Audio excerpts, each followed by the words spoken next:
सुल्तान इससे पहले 15 मरतबा हिंदुस्तान के मुख्तलिफ इलाकों में हमलावर हो चुका था। इसे ये भी मालूम था कि हिंदुस्तान के किसी राजा में अब इससे मुकाबला करने की सकत नहीं, लेकिन फिर भी इसके दिल में अंदेशे सर उठा रहे थे। इसका दिल कह रहा था कि इससे पहले वो किसी ऐसी ख़तरनाक मुहिम पर रवाना नहीं हुआ होगा। वो गैर मामूली तैयारियां कर रहा था। इसने अपना ख़ास लश्कर तैयार किया और दीगर 30,000 सिपाहियों को साथ लिया जो तुर्कस्तान वगैरह से जिहाद के लिए आए थे। सुल्तान महमूद इस टड्डी दल को लेकर उड़ा और मुल्तान तक आ गया। उड़ता हुआ गुबार सोमनाथ तक जा रहा था। खबर पहुंच चुकी थी कि महमूद मुल्तान पहुंच गया है। हमारे माबूद इसे यहाँ तक नहीं पहुंचने देंगे, एक पुजारी ने नारा बुलंद किया, लेकिन इसकी आवाज़ की लर्जिश साफ बता रही थी कि वो खौफजदा है। सुल्तान को बताया गया था कि आगे वाले रास्ते में बेआबोगया जंगल है और रेगिस्तान से गुजरना है। ग़ज़ाई ज़रूरतों को पूरा करने के लिए इसने 20,000 ऊँटों पर गल्ला और पानी लाद लिया और लश्कर को आगे बढ़ने का हुक्म दिया। कई दिन तक घने जंगलों, लकोदक मैदानों, ऊंचे नीचे टीलों को समेटता हुआ वो अजमेर की सरहद में जा पहुंचा।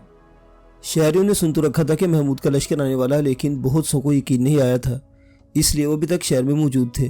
अब जो महमूद को बिजली बनकर गिरते देखा तो खरमन बचाने की फिक्र हुई। क्या खबर वो कब शहर में दाखिल हो और कत्ल गारतगरी का बाजार गर्म कर दे। शहरियों ने मालूजर वही छोड़ा, जितना साथ ले जा सकते थे साथ लिया। घरों को मुंह तकते छोड़ा और देखते देखते शहर खाली हो गया। पूरा शहर वीरान हो गया। घूप अंधेरा था, कोई चिराग जलाने वाला भी नहीं था। बड़े मंदिर की एक कोठरी में एक दिया रोशन था। बड़ा पुजारी नंग धड़ंग सिर्फ एक लंगोट बांधे जमीन पर औंधा पड़ा था। कुछ दासियां इसके बदन दबा रही थी और कुछ इससे दूर घुटनों में सर्दियां बैठी थी। इस वक्त शिव देवता मदद को क्यों नहीं आते? एक लड़की ने कहा। यह मदद नहीं तो क्या है? मुसलमानों का लश्कर शहर से बाहर आकर रुक गया है, अब तक शहर में दाखिल नहीं हो सका है। दूसरी ने कहा। ज़रा सोचो, अगर वो अंदर आ गया तो क्या होगा? क्या हमारी इज्जतें लूटने से बच जाएंगी?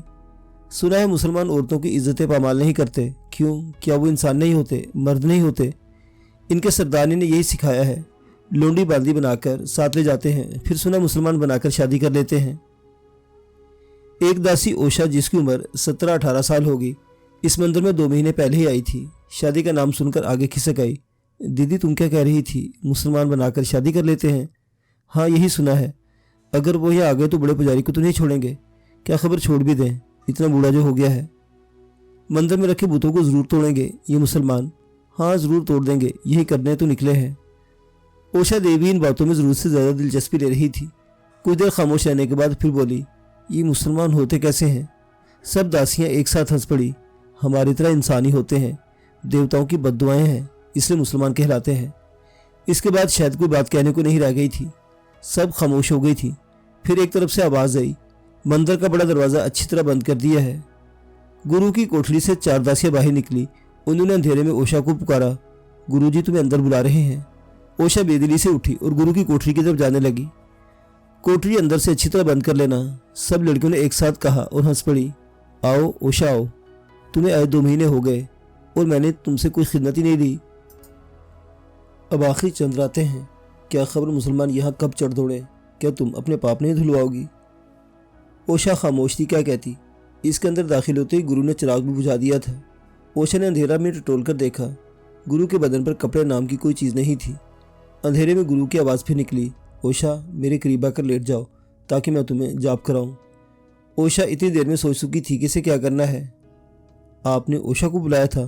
हाँ, वही जो 2 महीने पहले ही आई थी। इसने अभी तक भेड़ नहीं दी है, लेकिन मैं तो मदर हूँ। तुझे यहाँ किसने भेज दिया है? चल जाकर ओशा को भेज, समय निकला जा रहा है। महाराज अभी गई। ओशा ने बड़ी होशियारी से गुरु को चकमा दे दिया था। अंधेरे में वो दूसरे दरवाजे से निकली और मंदिर के सहन में आ गई। यहाँ से मंदिर का बड़ा दरवाज़ा दूर नहीं था। वो दबे पांव बिल्ली की चाल चलते दरवाजे तक आ गई। दरवाज़ा खोला और बाहर निकल आई। गलियों में मंदिर से भी ज़्यादा अंधेरा था। अंधेरे में चलना इसे दुश्वार हो रहा था, लेकिन ये इत्मीनान था कि इसे देखने वाला कोई नहीं। वो चलती रही, कभी दौड़ने लगती फिर चलने लगती, यहाँ तक कि शहर से बाहर निकल आई। इसे अपनी कौम की बुज़दिली पर गुस्सा आ रहा था। शहर के दरवाजे खाली पड़े हैं, वहाँ कोई पहरेदार तक नहीं था। किसी से नहीं रोका। हवा बहुत तेज चलने लगी थी। इसे हवा के जरिए जानवरों की खुशबू इस तक पहुंचने लगी थी। इसे अंदाजा हुआ कि सुल्तान का लश्कर यहीं कहीं करीब है। इसी वक्त 4 घुड़सवार इसके करीब से तेजी से गुजर गए, लेकिन कुछ दूर जाकर चारों सवार पलटे इसके करीब आकर खड़े हो गए। ए लड़की, तू कौन है और इस वक्त यहाँ इस वीराने में क्या कर रही है? तुम लोग मुसलमान हो? हाँ, हम मुसलमान हैं, मगर तू हमारे सवाल का जवाब दे।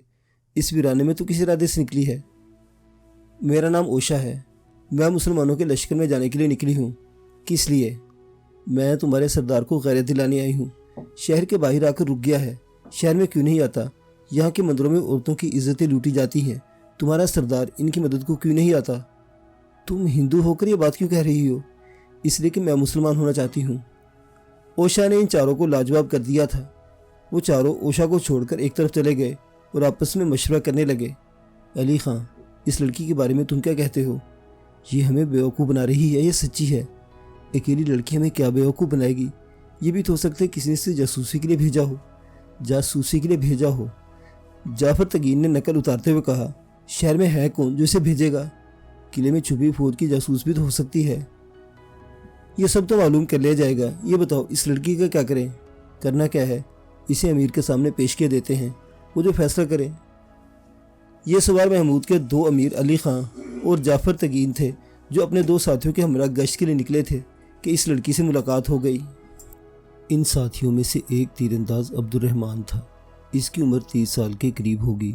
ये नौजवान ओशा को देखते ही इस पर फरीफ्ता हो गया था और दिलो जान से चाहता था कि लड़की लश्कर में पहुंचा दी जाए और फिर मौका देखकर इसे महमूद से मांग ले। इसलिए वो शद्दो से इसरार कर रहा था कि ओशा को लश्कर में ले जाया जाए। ये चारों मशवरा करने के बाद ओशा के पास आए। अब मसला ये था कि घोड़े 2 थे, सवार 5 हो गए थे। इनमें एक लड़की भी थी। तय हुआ कि एक घोड़ा और मंगाया जाए। अब्दुर्रहमान अली खां के घोड़े पर सवार हुआ और लश्कर से एक घोड़ा ले आया। ओशा अकेले घोड़े पर नहीं बैठ सकती थी, इसलिए तय हुआ कि ओशा अब्दुर्रहमान के साथ बैठेगी। अली खां अपने घोड़े पर सवार हो गए। अब्दुर्रहमान यही चाहता था, इसकी तो मुराद पूरी हो गई। मेरा नाम अब्दुर्रहमान है। अब्दुर्रहमान ने घोड़े को एड़ लगाते हुए कहा, क्या तुम मेरा नाम याद रखोगी? मैं तुम्हारा नाम कैसे भूल सकती हूँ? तुम मुझे लश्कर में ले जा रहे हो। मैं तुमसे शादी करूँगा। तुम इनकार तो नहीं करोगी?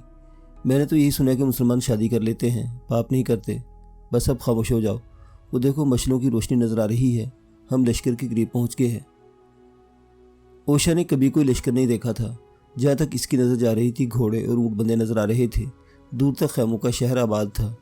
इतने लोग तो अजमेर में भी नहीं जितने यहाँ हैं, इसने दिल में सोचा। अब्दुर्रहमान कह चुका था कि खामोश रहे, इसलिए वो खामोश रही। घोड़े से उतरते ही अली खां ने ओशा को घोड़े से उतरने का हुक्म दिया। फिर इसे याद आया कि वो एक लड़की है और घोड़े पर शायद पहली मरतबा बैठी हो, किस तरह उतरेगी। अब्दुर्रहमान ने ओशा का पाँव रुकाब में रखा। ओशा उतरने लगी तो अब्दुर्रहमान ने इसकी बगलों में हाथ डालकर नीचे उतार लिया। अब्दुर्रहमान, तुम्हें ये ख्याल नहीं कि लड़की तुम्हारे लिए नामहरम है? अली खां ने तादीबी अंदाज में इस्तफसार किया। या अमीर, इस वक्त मजबूरी थी, करीब में कोई ऊंची जगह नहीं थी। अली खां और जाफर तगीन ओशा को लेकर महमूद के खैमे की तरफ चल दिए। उन्होंने अपने घोड़े इस जगह रोके थे जहां महमूद का खैमा करीब था। दरवाजे पर खड़े पहरेदारों ने दोनों अमीरों से ज़्यादा इस लड़की को देखा जो इनके साथ थी। फिर इनमें से एक महमूद को खबर करने के लिए अंदर चला गया। महमूद को चूँकि मालूम था कि दोनों अमीर गश्त पर निकले, इसलिए वो यही समझा होगा कि कोई अहम खबर लेकर आए होंगे, वरना इस नावक्त क्यों आते। इसने फ़ौरन तलब कर लिया। लेकिन जब इसने एक लड़की को इनके साथ देखा तो इसकी त्योरी पर बल पड़ गए। कौन है ये लड़की? सुल्तान मुअज़्ज़म, आप खुद ही पूछ लें। सुल्तान मुअज़्ज़म के अल्फाज पर ओशा चौंक कर देखा। दरमियाने कद का एक आदमी इसके सामने था। इसके चेहरे पर चीचक के दाग नुमाया थे। नक्श जाजिम नज़र नहीं थे, लेकिन चेहरे पर नामालूम सी दिलकशी थी। इस दिलकशी के बावजूद ऐसा रौब था कि ओशा खड़े खड़े काँप गई, खुसूसन इसकी आंखें के, जिसे आंख भर कर देख ले इसका कलेजा काँपने लगे। इस वक्त तो जंगी लिबास में नहीं था, लेकिन इसका सीना उभरा हुआ था जो बता रहा था कि मजबूत जिस्म का मालिक है। वो जिस कुर्सी पर बैठा हुआ था, इस पर इतने हीरे जड़े हुए थे कि चिराग रोशन करने की ज़रूरत नहीं थी। इसके बावजूद खैमे में शम्मे और मशले रोशन थी। यहीं ओशा ने एक और हसीन व जमील आदमी को देखा जिसकी जुल्फ़ें इसके शानों पर थी। बस ये मालूम होता था जैसे चांद के इर्द गिर्द से बादल हों। ये से बाद में जाकर मालूम हुआ कि ये सुल्तान का ग़ुलाम अय्याज़ है। महमूद के इशारे पर दोनों उमरा खैमे से बाहर चले, सिर्फ अय्याज़ रह गया। महमूद ने ओशा से पूछा, तुम्हें यहाँ कौन लेकर आया है? यही दोनों जो अभी यहाँ से गए हैं। ज़बरदस्ती ले आए हैं? राम राम, ज़बरदस्ती क्यों लाते? मैं अपनी मर्ज़ी से आई हूँ। क्यों आई हो? ये पूछने के मंदिर में बुत पड़े हैं और तुम इन्हें तोड़ने नहीं पहुँचे। तू कैसी हिंदू है कि अपने बुतों को तोड़ने की खुद दावा दे रही है? सच बता, तेरी ये कैसी चाल है? वो कौन सा जाल है जिसमें तुम्हें फांसना चाहती है? सुल्तान, मेरा नाम ओशा है। मेरे माँ बाप ने मुझे दासी बनाकर अजमेर के बड़े मंदिर में छोड़ दिया था। मंदिरों के पुजारी इन दासियों से अपनी हवस पूरी करते हैं। जिन बुतों को अपना देवता कहते हैं, इन्हीं के चरणों में इन दासियों की इज्जतें लूटी जाती हैं। मैं अब तक प्लीद हाथों से बची हुई थी, लेकिन आज बड़े पुजारी ने मुझ पर नीयत ख़राब की और मुझे अपने पास बुलाया। वो कह रहा था मुसलमानों का राजा आ गया है। क्या खबर वो मंदिरों का क्या हाल करे। इससे पहले कि मुसलमान आ जाएं, मैं इसे अपनी भेंट दूं और इसके कहने के मुताबिक मैं अपने पाप धो लूँ। मैं किसी न किसी तरह बचकर निकल आई हूँ। इस ख्याल से आई थी कि आपके पास आकर इन पुजारियों की पोल खोलूँगी और इल्तिजा करूँगी कि मेरी जैसी और लड़कियों को इन पुजारियों के चंगुल से बचा लो। तुम्हारे साथ और कितनी लड़कियाँ वहाँ थी? तो 300 मगला वो किले में पनाह ले चुकी हैं। मंदिर में तो 20-25 से ज़्यादा नहीं रह गई। ये तो एक मंदिर का हाल है, शहर में और भी कई मंदिर हैं। मैंने तो सुना है कि आप जहाँ जाते हैं मंदिरों को तोड़ फोड़ देते हैं, पर अभी तक आप अजमेर शहर में दाखिल नहीं हुए। वहाँ तो पुजारी ये कहते फिर रहे हैं कि हमारे देवताओं ने आपको रोक दिया है। क्या ये बात सच है? मैंने सुना है तुम मुसलमान होना चाहती हो। आपने ठीक सुना है, और मैंने सुना कि आप लोग मुसलमान करके शादी करा देते हैं। तुमने ठीक सुना है। अभी तुम्हारे लिए गुस्ल का बंदोबस्त हो जाता है, इसके बाद तुम्हें मुसलमान किया जाएगा। आपके साथ औरतें नहीं जिनके पास मैं जाकर बैठ जाऊँ? हम अपनी औरतें मैदान जंग में लेकर नहीं निकलते। वैसे तुम फिक्र मत करो, कुछ खिदमतगार औरतें हैं जो तुम्हारा ख्याल रखेंगी। ये पहला मौका था जब महमूद अपने लश्कर में कुछ लोंडियों को भी ले आया था। ओशा को इनके हवाले कर दिया गया। बातों बातों में रात गुजर गई थी। अब फजर की अजान का वक्त हो गया था। महमूद ने नमाज अदा की। ओशा को भी तैयार कर दिया गया। मौलवी साहिब आ गए और ओशा ने कलमा तैयबा पढ़कर इस्लाम कबूल कर लिया। इसका इस्लामी नाम खदीजा रखा गया। इस लड़की की दास्तान सुनकर सुल्तान महमूद को मोहम्मद बिन कासिम की याद आ गई, जो कुछ औरतों की फरियाद पर दियार अरब से सिंध आ गया था और राजा दाहिर से टक्कर ली थी। इसने सोचा, क्या मैं चंद गज के फासले पर होते हुए इस लड़की की मदद को नहीं पहुंच सकता? इससे अपने लश्कर को हुक्म दिया कि शहर में लूटमार करो, मंदिरों को मिसमार करो, जितनी औरतें मिले इन्हें लोंडी बनाकर लश्कर में ले आओ। लश्कर के सिपाही खुश हो गए कि इन्हें माले गनीमत समेटने का मौका मिलेगा। जब एक दस्ता फौज का शहर जाने के लिए रवाना हो गया तो महमूद ने अमीर खां को बुलाकर हुक्म दिया कि किसी को इस लड़की के साथ अजमेर भेजो ताकि वो इस मंदिर की निशानदेही करे जहाँ से वो आई है। वहाँ की तमाम देवदासियों को ले आओ और वहाँ के बड़े पुजारी को कत्ल कर दो। ये इत्तफाकी था कि अली खान ने इस काम के लिए अब्दुर्रहमान को मौजूद समझा। ओशा को घुड़सवारी नहीं आती थी, इसलिए इस मरतबा भी इस अब्दुर्रहमान के साथ एक ही घोड़े पर बैठना पड़ा। अब्दुर्रहमान इसे लेकर अजमेर में दाखिल हुआ। शहर सुनसान पड़ा था। सिर्फ महमूद के सिपाही थे जो हर तरफ लूटमार मचा रहे थे। ओशा रास्ता बता रही थी और अब्दुर्रहमान घोड़े को दुल की चाल चलाता हुआ चला जा रहा था। बड़ी सड़क से दाएं तरफ मुड़कर वो एक कुएं के पास से गुजरा। फिर एक इमारत आ गई। यही बड़ा मंदिर था। तुम इस कुएं में छुप जाओ, मैं अपने सिपाहियों को बुलाकर लाता हूँ। अब्दुर्रहमान गया और कुछ सिपाहियों को अपने साथ ले आया। ठहरो, मैं दरवाज़ा खुलवाती हूँ, ओशा ने कहा। वो दरवाजे पर लगी लोहे की जंजीर को ज़ोर ज़ोर से बजाने लगी। कुछ देर बाद कोई औरत अंदर से बोली, कौन है? कौन दरवाज़ा बजा रहा है? मैं ओशा देवी हूँ, जल्दी से दरवाज़ा खोलो। तू बाहर कैसे गई? ये तो मैं अंदर आकर बताऊँगी, इस वक्त तो बस दरवाज़ा खोल दो। दरवाज़ा खुलते ही पहले ओशा अंदर गए, उसके पीछे महमूद के सिपाही। ओशा ने अब्दुर्रहमान का हाथ पकड़ा, उसे लेकर महागुरु की कोठरी में पहुंच गई। अब्दुर्रहमान बाहर खड़ा था। गुरु, तुमने कल रात मुझे बुलाया था ना? हाँ, मगर तुम मवाई हो। क्यों, क्या अब भेंट नहीं हो सकती? क्यों नहीं हो सकती? दरवाज़ा बंद कर और इधर आकर लेट जा। ठहरो, मैं दरवाज़ा बंद करती हूँ। वो दरवाज़ा बंद करके बहाने गई और अब्दुर्रहमान को अंदर बुला लिया। गुरु की नज़र जैसे ही अब्दुर्रहमान पर पड़ी, वो राम राम करके बैठ गया। वो कुछ कहने ही वाला था कि अब्दुर्रहमान की तलवार ने इसे खामोश कर दिया। सिपाही तमाम बुतों को तोड़ फोड़ चुके थे। इस मंदिर से 25 दासियाँ मिली, जिन्हें अब्दुर्रहमान पैदल चलाता हुआ लश्कर तक ले आया। जो सिपाही शहर में लूटमार करने गए हुए थे, शाम तक वो भी लौट आए। अजमेर का किला एक पहाड़ की चोटी पर खड़ा महमूद को दावत मुबाजरत दे रहा था। महमूद को यह भी मालूम था कि राजा की फौज इसी किले में है। पंडितों और दासियों ने भी इस किले में पनाह ले रखी है, लेकिन इसे यह भी मालूम था कि इस मजबूत किले को फतह करने में कई महीने भी लग सकते हैं। इरादा तो सोमनाथ फतह करने का है। अजमेर में क्यों वक्त ज़ाया किया जाए? हाँ, अगर मुज़ामत हुई तो बात अलग। इसने ऐलान कर दिया कि एक रात और थकन उतार लो, कल सुबह सोमनाथ की तरफ रवानगी डाल दी जाएगी। मगरिब की अजान हो चुकी थी कि नमाज के बाद अब्दुर्रहमान ने अली खां के खेमे पर हाजिरी दी। वो अमीर अली खां के लश्कर के वाबस्ता था, इसलिए वो इन्हीं से बात कर सकता था। अमीर, आपको वो लड़की याद है जो हमें गश्त के दौरान अजमेर के करीब मिली है?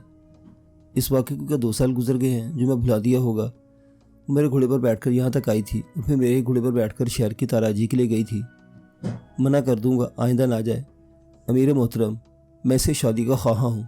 बस एक दिन की रफाकत में तुमने ये फैसला कर लिया? मुझे लगता है मैं 100 साल से इसके साथ हूँ। तुम्हें मालूम है कि माले गनीमत में आने वाली लड़कियों का फैसला सुल्तान खुद करते हैं। मैं यही चाहता हूँ आप सुल्तान तक मेरी दरख्वास्त पहुँचा दें। सोमनाथ का मार्का करीब है, क्या खबर कौन जान से जाता है कौन रहता है। मैं चाहता हूँ शादी की रस्म आज ही अदा कर दी जाए। तुम्हारा मतलब है मैं सुल्तान से इजाज़त ले आऊँ? जी अमीर, मैं यही चाहता हूँ। मुझे अच्छा नहीं लगता कि नेक काम में देर हो जाए, मैं कुछ करता हूँ। इन्हें खुद नहीं जाना पड़ा, महमूद ने खुद ही तलब कर लिया। ज़रूरी बातों के बाद उन्होंने ओशा और अब्दुर्रहमान का तज़किरा भी छेड़ दिया। इन्हें उम्मीद नहीं थी कि महमूद इतनी जल्दी तैयार हो जाएगा। वो लड़की हमें बहुत मासूम लगी थी। इसने कहीं से सुन लिया था कि मुसलमान जिन औरतों को उठा लाते हैं इनसे शादी कर लेते हैं। हमने इसे वो सोच लेता कि मुसलमानों के बारे में इसका ये ख्याल सही साबित कर देंगे, किसी से इसकी शादी करा देंगे। अब तुमने खुद अब्दुर्रहमान का नाम पेश कर दिया। ये शादी अभी हो जानी चाहिए क्योंकि कल सुबह हम सोमनाथ के लिए रवाना हो जाएंगे। खदीजा उठो, दुल्हन बनो, तुम्हारा डोला उठने वाला है। अगर ये शादी गजनी में होनी होती तो न जाने कैसे कैसे इंतज़ाम होते। इस जंगल में वो इंतजाम कैसे हो सकते हैं। फिर भी ओशा की किस्मत अच्छी थी, लूट मार के सामान में दुल्हन का एक जोड़ा भी हाथ लगा था। अब्दुर्रहमान ने वो जोड़ा लाकर दे दिया। लोंडियों बांधियों ने अपने जेवरात के संदूकचे खोले। ये जेवर ओशा को पहना दिए गए। बाहर एक रथ तैयार खड़ा था। दूल्हा दुल्हन इस रथ में सवार हो गए। फासला कुछ ज़्यादा नहीं था। इस रथ ने फासला तय किया और शाही खेमे के सामने पहुंचा दिया गया। कुनीज़ों ने सहारा देकर इसे नीचे उतारा और गुलपाशी के बजाय फूल मुयसर ना थे, सोने के सिक्के निछावर करके इसे महमूद के सामने पहुंचा दिया गया। अब्दुर्रहमान इसके साथ था। कुछ शर्म, कुछ रोबे शाही। ओशा थर थर काँप रही थी। एक लोंडी ने चुपके से कहा, बादशाह को सलाम करो। ओशा मुंह से कुछ न बोल सकी। हाथों की कटोरी बनाकर माथे तक ले गई। महमूद ने बैठने का इशारा किया। वो और अब्दुर्रहमान एक कारचोबी तख्त पर बैठ गए। ओशा दिली दिल में सोच रही थी कि कितनी जल्दी वो जर्रे से आफताब बन गई है। ये मुसलमान लोग कितने अच्छे हैं। मौलवी साहिब तशरीफ़ ले आए थे। महमूद के सामने इन दोनों का निकाह हो गया। महमूद अपनी जगह से उठा और एक कीमती हार ओशा के गले में डाल दिया। इन दोनों को एक खैमे में पहुंचा दिया गया। सुबह ओशा की आँख खुली तो अब्दुर्रहमान अपने बिस्तर पर नहीं था। बाहर अजीब किस्म का शोर हो रहा था, जैसे लोग भाग दौड़ रहे हों। इसने खैमे के पर्दे से बाहर झांका। खैमे उखाड़े जा रहे थे। कुछ लोग घोड़ों पर सवार होकर रवाना हो रहे थे। वो घबरा गई। क्या ये लोग मुझे छोड़कर जा रहे हैं? अब्दुर्रहमान तो शायद जा भी चुका है। अचानक इसे अब्दुर्रहमान आता दिखाई दिया। इस वक्त तो कोई दूसरा ही अब्दुर्रहमान था, सर से पांव तक लोहे में डूबा हुआ, घोड़े पर सवार, कमर से तलवार बंधी हुई, कंधे पर तरकश जिसमें तीर थे। वो पर्दा छोड़कर बिस्तर पर आ बैठी। अब्दुर्रहमान अंदर दाखिल हुआ। जल्दी से गुस्ल करके कपड़े तब्दील कर लो, लश्कर रवाना होने वाला है। हम यहाँ से कहाँ जाएंगे ये बताने का हुक्म नहीं है। आपको मालूम है, मुझे तो मालूम है, फिर मुझे बताने में क्या हर्ज है। इस सफ़र को खुफिया रखा जा रहा है। मुझे बताकर भी खुफिया रहेगा। बस मुझे खुशी होगी कि आपने मुझ पर एतबार किया। तुमने सोमनाथ के मंदिर का नाम सुना है? हाँ सुना है, बल्कि वहाँ के बारे में बहुत सी बातें भी जानती हूँ। हिंदुओं के भगवान श्री कृष्ण इसी मुकाम से गायब हुए थे। ये सब बातें हमें भी मालूम है। अब तो हम इस शहर को फतह करने जा रहे हैं। इसका मतलब है अब सोमनाथ का बुत हिंदुस्तान में नहीं रहेगा। हाँ, हम मुसलमान बुत परस्ती नहीं करते। बुतों को तोड़ना हमारे मज़हब में सवाब का दर्जा रखता है। लिहाजा अब इस बुत के सिर्फ टुकड़े टुकड़े बचेंगे। आप ये क्या कह रहे हैं कि हमारे मज़हब में? अब तो मैं भी मुसलमान हूँ। मुझे खुशी है कि मैं बुत शिकनी की इस जंग में आपके साथ हूँ। खदीजा गुस्ल करके तैयार हो गई। दूसरी औरतों के साथ इसे भी रथ में सवार करा दिया गया। अब्दुर्रहमान घोड़े पर सवार अपने दस्ते के साथ था, लेकिन कभी कभी इस रथ के इर्द गिर्द भी चक्कर लगा लेता था। लश्कर ने सामान सफ़र बांधा और रवाना हो गया। मुअज़्ज़िज़ हमीनी हज़रात, सुल्तान महमूद गज़नवी की यह दास्तान हयात अभी जारी है। बकिया वाक़यात अगली किस्त में देखते रहिए हमारा चैनल। अल्लाह हाफिज़।